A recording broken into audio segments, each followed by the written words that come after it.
দয়া করে এই আওয়ামী লীগ যে স্টাইল মুক্তিযুদ্ধের চেতনা বিক্রি করত, আপনি জুলাইয়ের চেতনা বিক্রি করে বাণিজ্য করবেন না বাংলাদেশে। মনে করো বিপদে বড়, তোমাদের জন্য কান্দার কিন্তু বাংলাদেশের লোক থাকবে না। সুতরাং বি কেয়ারফুল ভাই। তিনি জেল থেকে বের হওয়ার পরে দেখা হয়েছিল, তিনি আমাকে একদিন তার নখ দেখালেন যে তার নখগুলো তুলে ফেলা হয়। এমনভাবে অত্যাচার করে, আমি ওই দৃশ্যগুলো আমার চোখের সামনে আসলে মনে হয় যে আমি আর পৃথিবীতে নাই। এনসিপির সাথে বিএনপির সাথে জামাতের সাথে আমাদের এই দ্বন্দ্বটা কে লাগাইলো? সরকার লাগিয়েছে। আমান ভাই রিমান্ডের কথা বলতে গিয়ে তার চোখটা দেখলাম ভেজে গেল। যখন আমরা দেখেছি যে 6 জনকে আপনার পুলিশ হেফাজতে নেওয়া হয়েছে, একজন সমন্বয়ককেও তো পায় না রাস্তায় সে নেতৃত্ব দেবে। ব্যক্তিগত প্রশ্ন করছি, সেটা হচ্ছে আপনি যখন গ্রেপ্তার হয়েছেন, ডিবি কার্যালয়ে ছিলেন, আপনার উপরে অনেক নির্যাতন হয়েছে।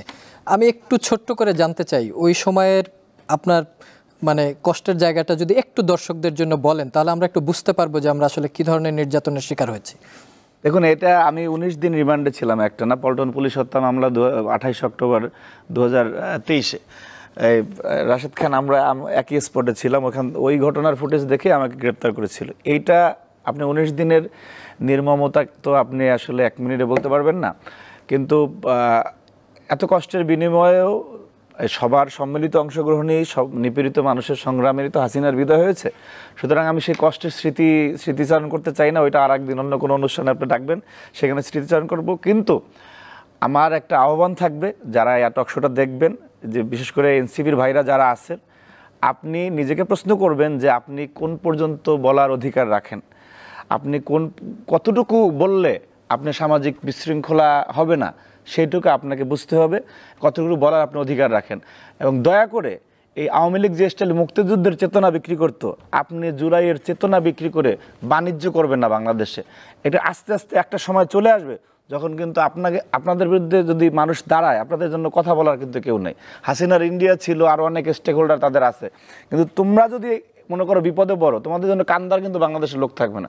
সুতরাং বি কেয়ারফুল ভাই, তোমরা ক্ষতিগ্রস্ত হয় আমরা চাই না, কিন্তু অনুরোধ থাকলো সীমা লঙ্ঘন করো না। নিশ্চয়ই সীমা লঙ্ঘনকারীকে আল্লাহ পছন্দ করেন। আমানুল্লাহ আমান, কেন্দ্রীয় সাংগঠনিক সম্পাদক, ছাত্রদল, আপনাকে ধন্যবাদ। রাশেদ খান, আমরা আলোচনার একদম শেষ পর্যায়ে আপনি যদি একটু কিছু যুক্ত করেন যে আগামীতে এই আমানুল্লাহ আমানরা বা আপনারা যে ধরনের নির্যাতনের শিকার হয়েছেন, আপনি নিজে যদি কখনো এমপি হন বা সংসদে যাওয়ার সুযোগ হয়, এই বিষয়গুলো নিয়ে কি ধরনের চিন্তা থাকবে আপনার?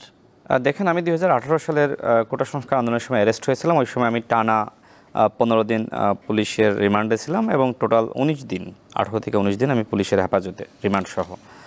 তো রিমান্ডে নিয়ে অত্যাচার করে, এটা বাংলাদেশের বাস্তবতা। এটা আওয়ামী লীগের সময়ে যারা রিমান্ডে গিয়েছে প্রত্যেককে অত্যাচার করেছে না, কিন্তু এই বাস্তবতা কি চলমান থাকবে কিনা? আমি আসতেছি। আমান ভাইয়ের সাথে একদিন তিনি জেল থেকে বের হওয়ার পরে দেখা হয়েছিল, তিনি আমাকে একদিন পায়ের নখ দেখালেন যে তার নখগুলো তুলে ফেলা। ওই সময় আমি নিজে তার পায়ের নখে হাত দিয়ে দেখেছি, আসলে তার নখগুলো ওই সময় মানে কি বলবো, আসলে বিষয়টা আমি নিজে দেখেছি যে তার উপর যে ধরনের অত্যাচার। তিনি জেল থেকে বের হওয়ার পরে একটা জায়গায় তার সাথে আমার সাক্ষাৎ হয়েছিল, আমি তার নিজের পায়ের নখগুলো আমি হাত দিয়ে দেখেছি যে নখগুলো এখনও কাঁচা, তুলে ফেলা অবস্থা। ঠিক একইভাবে আমাকে যখন অ্যারেস্ট করে 18 সালে আমার এডিসি ইশতিয়াক, আমি কিন্তু আপনার আন্তর্জাতিক অপরাধ ট্রাইব্যুনালে তার নামে মামলা করেছি। আমার হাতটা বেঁধে আমাকে দেখার সাথে সাথে গালিগালাজ করে মা বাপ তুলে হাতটা দেখার হাতটা বেঁধে এবং আমার এমনভাবে অত্যাচার করে, আমি ওই দৃশ্যগুলো আমার চোখের সামনে আসলে মনে হয় যে আমি আর পৃথিবীতে নাই। হাসিনার পুলিশ এতটাই খারাপ ছিল, এতটাই ওদের বলা যায় না, ওরা কোনো পুলিশ না, ওরা ছিল হায়েনা, ওরা ছিল শকুন। তো আমি একজন আমার উপর যে অত্যাচার করেছিল এডিসি ইশতিয়াক আহমেদ ইতিমধ্যে অ্যারেস্ট হয়েছে আন্তর্জাতিক অপরাধ ট্রাইব্যুনালে, তার নামে মামলাও করেছে, আশা করি তার শাস্তি হবে। তবে এর মূল মাস্টারমাইন্ডকে হাসিনা। আমরা ইনশাল্লাহ যদি আল্লাহ মহান রব্বুল আলামিন যদি আমাদের সুযোগটা দেয়, এই বাংলাদেশে আর রিমান্ডে কেউ অত্যাচারের শিকার হবে, কারোর উপর নির্যাতন করা হবে, সেটি হবে না। আমান ভাই যেটি বললেন, হয়তো রাগ ক্ষোভের জায়গা থেকে বললেন এনসিপির ভাইদের উদ্দেশ্যে, আমি বলবো দেখেন, আমরা সবাই কিন্তু ভাই বন্ধু, একসাথে কিন্তু আমরা লড়াইটা করেছি। তাদের বিপদে অবশ্যই তারা বিপদে পড়লে আমরাই পাশে দাঁড়াবো। আমান ভাই যাই বলুক না কেন, সেই কিন্তু পাশে দাঁড়াবে। তা আমার প্রশ্ন আছে যে আজকে এনসিপির সাথে বিএনপির সাথে জামাতের সাথে আমাদের এই দ্বন্দ্বটা কে লাগাইলো? সরকার লাগিয়েছে। সরকারের কতিপয় উপদেষ্টা নিজেদের ক্ষমতার খায়েশ উদ্ধার করার জন্য জামাতের কাছে যে বলে যে ভাই ইলেকশনটা একটু পরে চান, আপনি কেন বিএনপির লাইনে কথা বলবেন? এই যে ষড়যন্ত্রকারীরা রয়েছে উপদেষ্টা পরিষদের মধ্যে, এরাই মূলত ভাইয়ের সাথে ভাইয়ের যুদ্ধ লাগিয়েছে। এরাই আমাদের অনৈক্য নৈরাজ্য সৃষ্টি করেছে। এই জন্য আমরা বারবার বলছি যে ডক্টর ইউনূসের উপদেষ্টা পরিষদের সংস্কার দরকার। 18 সাল থেকে দেখেন একটি পাটচক্র আছে বাংলাদেশে যারা 1/11 ঘটিয়েছে, অর্থাৎ বাংলাদেশে বিরাজনীতিকরণের সূচনা করেছে, সেই তাদের খপ্পরে পড়েছে এই উপদেষ্টা পরিষদ। এরা আরেকটি বিরাজনীতিকরণ করতে চায়, এরা রাজনৈতিক দলগুলোকে বাদ দিয়ে নতুন নতুন দোকান খুলতে চায়। হ্যাঁ, এরা মনে করে যে বিএনপি খারাপ, জামাত খারাপ, গণ অধিকার পরিষদ খারাপ, পুরাতন দল মানেই খারাপ। সুতরাং এই খারাপদের বাদ দিয়ে তারা নতুন ভালোদের আনতে চায়। আরে ভাই, বাংলাদেশে ভালোটাকে আমাকে দেখান তো। সবার ভিতরে কম বেশি ভালো খারাপ আছে, সুতরাং সবাইকে নিয়ে আপনাকে চলতে হবে। আমি 30 সেকেন্ডে শেষ করি।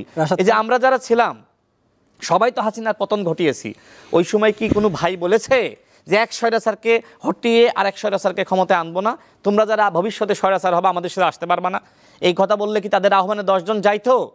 যখন আমরা দেখেছি যে 6 জনকে আপনার পুলিশ হেফাজতে নেওয়া হয়েছে, একজন সমন্বয়ককেও তো পায় না এই রাস্তায় সে নেতৃত্ব দেবে, ওই সময় তো ছাত্র অধিকার পরিষদের নেতা বিনিয়ামিন মোল্লানা নেতৃত্ব দিয়েছে, ছাত্র দলের লোকজন যারা নেতারা ছিল তারা নেতৃত্ব দিয়েছে, প্রত্যেকটা জায়গায় স্লোগান উঠেছে তুমি কে আমি কে, সমন্বয়ক সমন্বয়ক। আজকে সমন্বয়ক পদের বাহাদুরি করো, আজকে নেতৃত্বের বাহাদুরি করো। প্রত্যেকটা দল সংগঠন সবার ভূমিকা রয়েছে, তাদের দায়িত্ব ছিল আমাদের ভিতরে একতা ধরে রাখা, কিন্তু আজকে আমাদেরকে বিভাজিত করেছে এই উপদেষ্টা পরিষদ তাদের ক্ষমতার খায়েশ পূরণ করার জন্য, এবং তারা আগামীতে ক্ষমতায় যাবে, নতুন দল গঠন করবে, এই স্বপ্ন পূরণ করার জন্য আজকে আমাদের ভিতরে ভেঙে চুরে সম্পর্ক ভেঙে চুরে খান খান করে দিয়েছে।